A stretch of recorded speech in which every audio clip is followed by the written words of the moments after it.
کروں گا اور اس کے بعد میں یہ چاہتا ہوں کہ آپ کو فلور کھول دیں گے کوشچنز کے لیے. لیکن جو میں چاہتا ہوں کہ آپ سے اس کے بعد بھی میں نے آواز آ رہی ہے میری؟ اچھا تو میں پہلے میں یہ چاہتا ہوں کہ آپ کو بتا دوں کہ یہ میں نے فیصلہ کیوں کیا اسمبلیز ڈیزالو کرنے کا، اور اس کے بعد میں چاہوں گا کہ آپ اپنے سوال کریں میرے سے.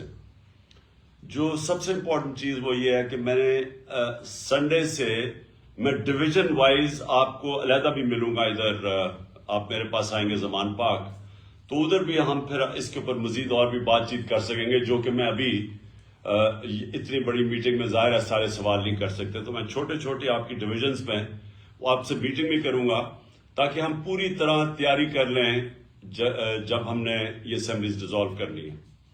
میں سب کو یہ واضح کر دوں کہ پرویز الہی صاحب نے سی ایم صاحب نے مجھے پورے اختیارات دے دیے ہیں کہ جب بھی میرا فیصلہ ہوگا اسمبلیز ڈیزالو کرنے کا جس دن، تو وہ میں کر سکتا ہوں. انہوں نے میرے پر پورا میرے ہاتھ پہ یہ چھوڑ دیا. تو یہ اخباروں میں پیشن گوئیاں چل رہی ہیں کہ جی وہ کیوں لیگ مانے گی یا نہیں مانے گی، یہ ایشو ختم ہو گیا.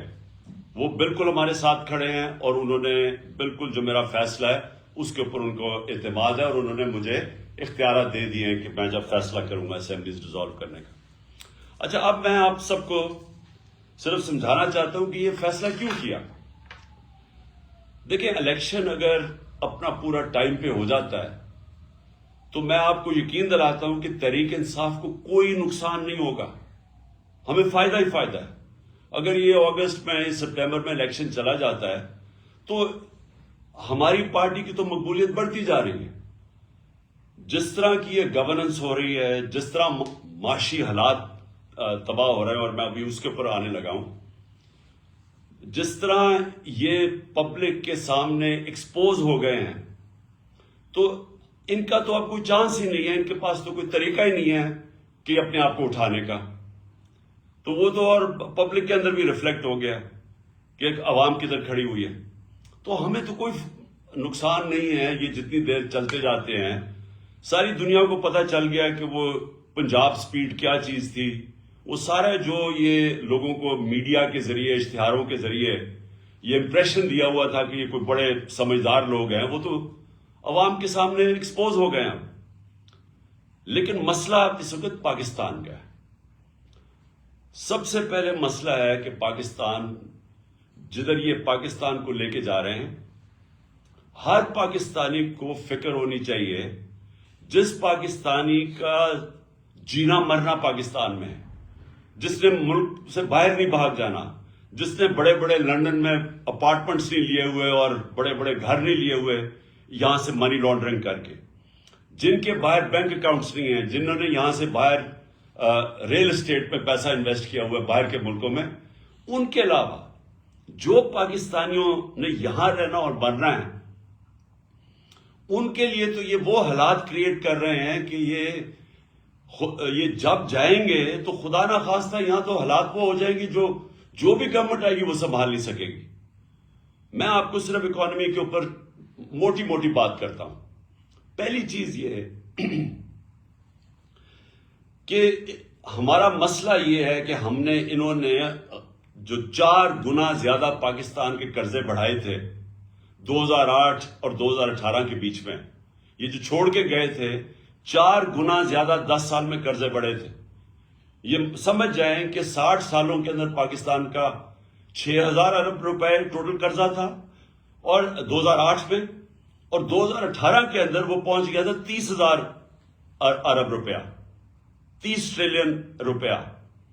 تو 4 گنا ہمارا قرضہ بڑھا، اور جب قرضہ بڑھا تو اس کے اوپر اب ہمیں سود دینا پڑتا ہے.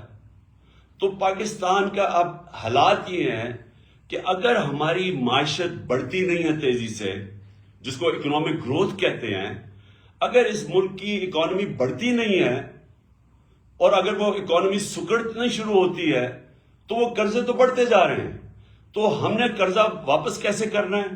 یہ ایسی ہے کہ گھر کے اوپر اگر قرضہ چڑھا ہو، اب وہ گھر کیسے وہ قرضہ واپس کرے گا؟ آمدنی بڑھائے گا، آمدنی بڑھائے گا تو وہ قرضے واپس کرے گا. اگر گھر کی آمدنی گرنی شروع ہو جائے تو قرضے تو وہی کہ وہاں سود لگتا جائے گا، قرضے بڑھتے جائیں گے. پاکستان کا مسئلہ یہ ہے کہ ہمارے اوپر جو قرضے چڑھے ہوئے ہیں، ہم نے قرضے کی قسطیں ادا کرنی ہے، اور اگر ہماری آمدنی نہیں بڑھتی تو وہ قسط میں ہماری کیپیسٹی آمدنی قسط واپس کرنے کے لیے وہ کم ہوتی جائیں گی. تو نمبر 1 مسئلہ اب اس وقت ملک کا کیا آ رہا ہے کہ جو ہم نے اپنے دور میں ریکارڈ ایکسپورٹس بڑھائی تھی، ریکارڈ ریمیٹنسز تھی، آئی ٹی کو ہم تیزی سے اوپر لے کے جا رہے تھے، جو کہ مستقبل ہے. ٹیکنالوجی تو مستقبل ہے نا دنیا کا، سب سے زیادہ پیسہ تو اب ٹیکنالوجی میں آتا ہے، آئی ٹی کے اندر. تو وہ بھی پہلی دفعہ پاکستان میں 75% ہماری وہاں ایکسپورٹس بڑھ گئی تھی. 32 ارب ہماری ریکارڈ ایکسپورٹس تھی، 31 ارب ریکارڈ ہماری ریمیٹنسز تھی، اور ٹیکس کلیکشن ہماری ریکارڈ تھی 6.1 ٹریلین، یعنی 6100 ارب روپیہ. تو ہر طرح ہم آمدنی بڑھاتے جا رہے تھے، اور اس سے ہم نے اپنی قسطیں دینے کا ہماری کیپیسٹی بڑھتی جا رہی تھی. اور انشاءاللہ اگر ہمیں آگے بھی موقع ملے تو ہم نے کیسے مقابلہ کرنا ہے؟ اپنی آمدنی بڑھا کے. جو 6% گروتھ ریٹ تھی ہماری چوتھے سال، اور 5.7% گروتھ ریٹ تھی تیسرے سال کرونا کے باوجود، یہ 17 سال میں سب سے زیادہ گروتھ ریٹ تھی پاکستان کی. تو جب گروتھ ریٹ بڑھتی ہے تو آپ کے پاس پیسہ ہوتا ہے قرضے واپس کرنے میں. اور جو ہماری یہ بھی یاد رکھ لیں کہ 17 سال میں سب سے زیادہ زراعت کے اندر ہماری گروتھ ہوئی تھی 4.5%. یہ 17 سال کے بعد تھی. تو آمدنی تو ہماری بڑھتی جا رہی تھی. انہوں نے کیا کیا آتے ساتھ؟ انہوں نے آتے ساتھ ہی پہلے تو جیسے انہوں نے آتے ساتھ فیصلے کیے، مارکیٹس کے اندر پینک پھیل گئی. مارکیٹس نے وہ بڑی تیزی سے دیکھتی ہیں کہ ان کے پاس تو کوئی پلان ہی نہیں لے کے آئے، ان کے پاس تو کوئی پلان ہی نہیں ہے کہ پیسے واپس کیسے کرنے ہیں. اور جیسے یہ ہوا ہماری وہ گرنی شروع ہو گئی، ہماری مارکیٹ کے اندر روپیہ گرنا شروع ہو گیا، اور مارکیٹس پیچھے ہٹنا شروع ہو گئی. اور یہ میں نے پہلے 1 جون کو انٹرویو دیا تھا اس کو سمیع ابراہیم کو، جس میں نے کہا تھا کہ کیونکہ ان کے پاس اب پلان نہیں ہے، مجھے خطرہ یہ ہے کہ یہ ملک کو ادھر لے کے جا رہے ہیں کہ اگر اکانومی سکڑنی شروع ہو گئی تو ہم اپنے قرضے واپس نہیں کر سکیں گے. اور میں نے تب پریڈکٹ کیا تھا، یہ آپ سے تقریباً آپ سوچ لیں 6 مہینے پہلے، کہ یہ جس طرح جا رہے ہیں یہ ملک کو ڈیفالٹ کی طرف لے کے جا رہے ہیں. اور ڈیفالٹ کا آپ اندازہ نہیں لگا سکتے کہ خدا نہ خواستہ ہم ڈیفالٹ کر جائیں تو ملک ادھر پیچھے چلا جائے گا. اور اگر کسی نے بیل آؤٹ بھی کرنا ہوا تو پاکستان کا جو سیکیورٹی ہے، نیشنل سیکیورٹی، وہ خطرے میں چلی جائے گی. تو بڑا انہوں نے شور مچایا کہ جی دیکھیں عمران خان کو غدار مجھے کہہ دیا، اور اسمبلیوں میں بڑا شور مچایا. تو آج ساری دنیا کہہ رہی ہے کہ ہم ڈیفالٹ کی طرف جا رہے ہیں. انہوں نے 7 مہینے کے اندر ملک سے جو کیا ہے وہ دشمن بھی نہ کرے. سب سے پہلے تو جو کیپیسٹی تھی پیسے واپس قرضے واپس کرنے کی، وہ گرنی شروع ہو گئی، ایکسپورٹس گرنی شروع ہو گئی، ریمیٹنسز تھی وہ گرنی شروع ہو گئی. انہوں نے جب ڈالر کو روکا، اس کی جو اصل ویلیو ہے، تو جو ڈفرنس تھا ڈالر میں اور مارکیٹ ریٹ میں، جو آفیشیل ریٹ اور مارکیٹ ریٹ میں جتنا وہ بڑا، ریمیٹنسز گرنی شروع ہو گئی. اوورسیز پاکستانیز کا اعتماد اٹھ گیا. اور اس کے بعد آج یہ حالات ہے کہ انٹرنیشنل مارکیٹس کا اعتماد اٹھ گیا. جو سی ڈی ایس ایک ہوتا ہے کہ پاکستان کی کیپیسٹی قرضے واپس کرنے کی، یہ جو سی ڈی ایس، یہ ہمارے دور میں 5% تھا کہ خطرہ ہے کہ پاکستان قرضے واپس نہیں کر سکتا، وہ 5% تھا. آج 100% سے اوپر چلا گیا. کہ مطلب یہ کہ باہر کی دنیا اب سمجھتی ہے کہ پاکستان قرضے واپس نہیں کر سکتا، ڈیفالٹ کی طرف جا رہا ہے. اور دوسری طرف 88% پاکستان کی بزنسز یا انویسٹرز نے کہا ہے کہ ان کو اس حکومت پہ اعتماد نہیں ہے. تو نہ اندر اعتماد ہے، نہ باہر کے ملکوں کو اعتماد ہے. اور ان کے پاس اب روڈ میپ کیا ہے؟ کہ اب انہوں نے ان کے پاس کیا طریقہ ہے کہ ملک کو ادھر سے نکالیں گے. کوئی روڈ میپ نہیں ہے ان کے پاس. آج جو اسحاق ڈار نے آ کے شروع میں کہا میں موڈیز کو بھی ٹھیک کر دوں گا تو آئی ایم ایف کو بھی ٹھیک کر دوں گا, آج وہ چپ کر کے بیٹھ گیا ہے. کیونکہ کوئی باہر سے لوگ ان پاکستان میں نہ انویسٹ کریں گے, نہ باہر کے کمرشل بینکس پاکستان کو قرضے دیں گے, کیونکہ پاکستان کا جو رسک ہے اب ڈیفالٹ کی وہ 100% سے بڑھ گئی ہے. اور دوسری طرف جب اندر بھی لوگ انویسٹنگ کریں گے تو ٹیکس کلیکشن اب گرنی شروع ہو گئی ہے, ان کی آمدنی کم شروع ہو گئی ہے. اور انڈسٹری, یہ یاد رکھیں کہ جو سب سے بڑا ہمارا کارنامہ تھا, ہمارا جو پاکستان کے اندر انڈسٹریل گروتھ تھی وہ 10.7% پہ تھی. یہ بھی کوئی 17-18 سال کے بعد سب سے زیادہ انڈسٹریل گروتھ ہو رہی تھی, جس سے نوکریاں مل رہی تھی. جس طرح فیصل آباد کے اندر ٹیکسٹائل انڈسٹری کو لیبر نہیں مل رہی تھی, مزدور نہیں مل رہے تھے, کیونکہ انڈسٹری گرو کر رہی تھی. آج وہ انڈسٹری آ گئی ہے 1% پہ.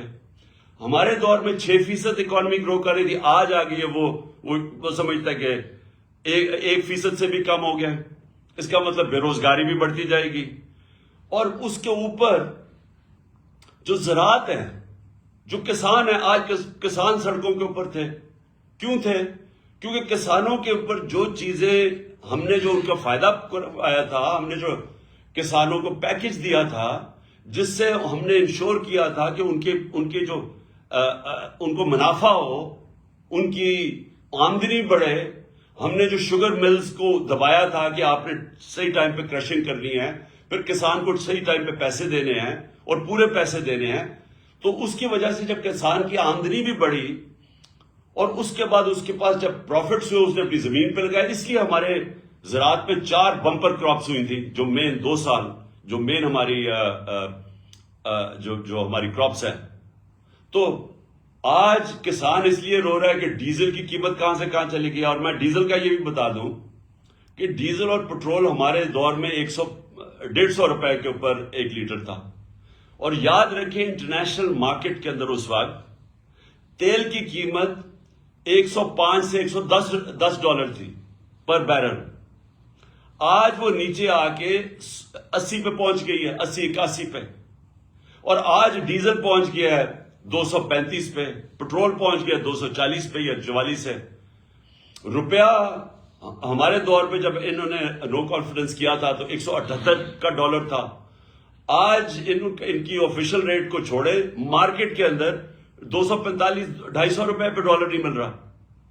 تو ہوا کیا اس سے جو قیمتیں ہیں, جو ساری کاسٹ ہے وہ اوپر چلی گئی ہیں. 50 سال میں سب سے زیادہ مہنگائی ہوئی ہے. مہنگائی کی وجہ سے اسٹریٹ کرائم بڑھ گئی ہے. آپ پوچھیں ہر جگہ گاڑی, موٹر سائیکل گاڑی سنیچ کرنے کے لیے یہ ہر جگہ اسٹریٹ کرائم بڑھ گئی ہے, کیونکہ مہنگائی بھی بڑھ رہی ہے اور بے روزگاری بھی بڑھ گئی ہے.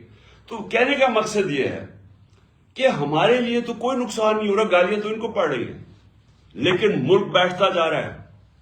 اور ہم اگر ابھی اپنے ملک کے لیے الیکشنز کی طرف نہیں جاتے تو پولیٹیکل سٹیبلٹی نہیں آنے لگی. جب تک پولیٹیکل سٹیبلٹی نہیں آئے گی اکانومی سٹیبلائز نہیں کرے گی.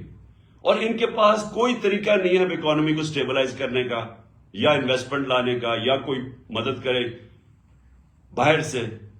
لہذا یہ جو ہم اسمبلیز کا ہم نے فیصلہ کیا ڈیزالو کرنے کا, اس کا سب سے پیچھے مقصد پاکستان ہے کہ ہمارے ملک کی اس وقت ضرورت ہے کہ ہم جلدی سے الیکشن میں جائیں, اس لیے کہ ایک سٹیبل گورنمنٹ جب آئے گی, جب مارکیٹس کو باہر بھی اندر بھی اعتماد ہوگا کہ اب حکومت آ گئی ہے 5 سال کے لیے, تو اس کے بعد وہ سٹیبلائز ہو جائے گا اور پھر اگلے لوگ پلاننگ کریں گے. جو سرمایہ کار ہے, جو انویسٹر ہے, وہ یہ ہمیشہ سوچتا ہے کہ میں اگر اپنا پیسہ لگاؤں گا تو ملک میں 1 سال 2 سال 3 سال کے بعد کیا ہوگا, کیونکہ ایک دم تو اس کو نفع نہیں ملنا شروع ہوتا. تو جب اس کو اعتماد ہی نہیں ہوگا کہ یہ گورنمنٹ کتنی دیر چلے گی, آگے کیا ہوگا, تو وہ پھر پیسے روک کے بیٹھ جاتا ہے, جو آج پاکستان میں ہوا ہے. تو اس لیے الیکشنز کروانے تاکہ پولیٹیکل سٹیبلٹی سے ہماری اکانومی سٹیبلائز ہو. دوسرا مسئلہ کیا ہے؟ دوسرا مسئلہ ہے صوبوں کے اندر.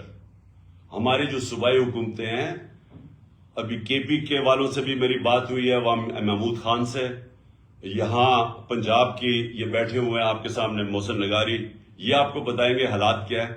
پنجاب میں غالباً 176 ارب روپے کی شارٹ فال ہے جو انہوں نے سینٹر نے دینی تھی، نہیں دی۔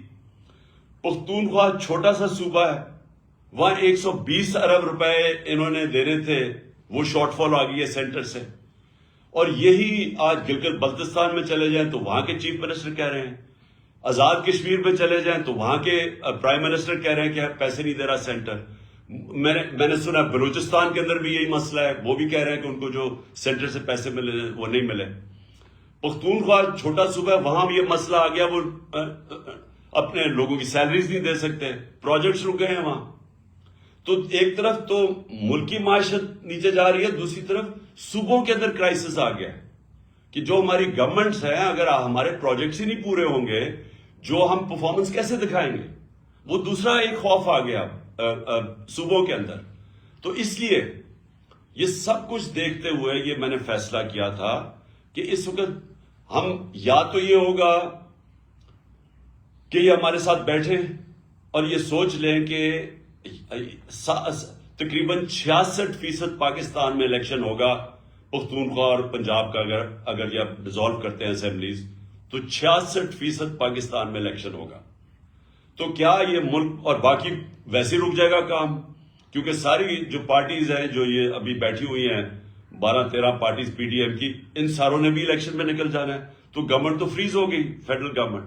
لہٰذا یا تو ہمارے ساتھ بیٹھیں اور بات کریں کہ جنرل الیکشن کی ہمیں ڈیٹ دیں، کب آپ لانا چاہتے ہیں، نہیں تو پھر ہم اپنی اسمبلیز ڈیزالو کریں گے، ہم آپ کو موقع دیں گے۔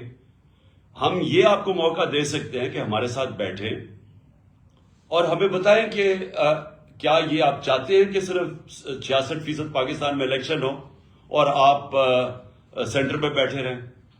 تو ایک تو یہ آپ کے ان کے لیے ہے بیٹھنے کے لیے نیگوشیٹ، کیونکہ ابھی تک ہم نے بڑی کوشش کی، یہ پاس ہی نام ہی نہیں لیتے الیکشن کے۔ صرف ایک وجہ ہے کہ ان کو ڈر لگا ہوا ہے کہ جیسی الیکشن ہوگا انہوں نے پٹ جانا ہے، تو یہ ڈرے ہوئے ہیں الیکشن سے، اور اس کے لیے ان کو کوئی فکر نہیں ہے ملک کی۔ ابھی تک جو ان کا روڈ میپ نظر آیا، میں یہ بھی آپ کے سامنے رکھ دوں، ان کا روڈ میپ کیا ہے؟ معیشت کے اندر تو تباہی کی طرف جا رہا ہے، تو ان کا تو کوئی ابھی تک نظر ہی نہیں آیا ہے کہ یہ کیسے نکالیں گے ہمیں وہاں سے۔ لیکن جو نظر آ رہا ہے وہ یہ ہے کہ ہمارے اوپر کیسز کریں، کسی طرح عمران خان کو ڈسکوالیفائی کریں۔ وہ آصف زرداری نے تو غالباً کہہ ہی دیا، مجھے بھی بتایا گیا کہ اس نے تو کہا ہے کہ عمران خان کو ڈسکوالیفائی کریں یا جیل میں ڈالیں۔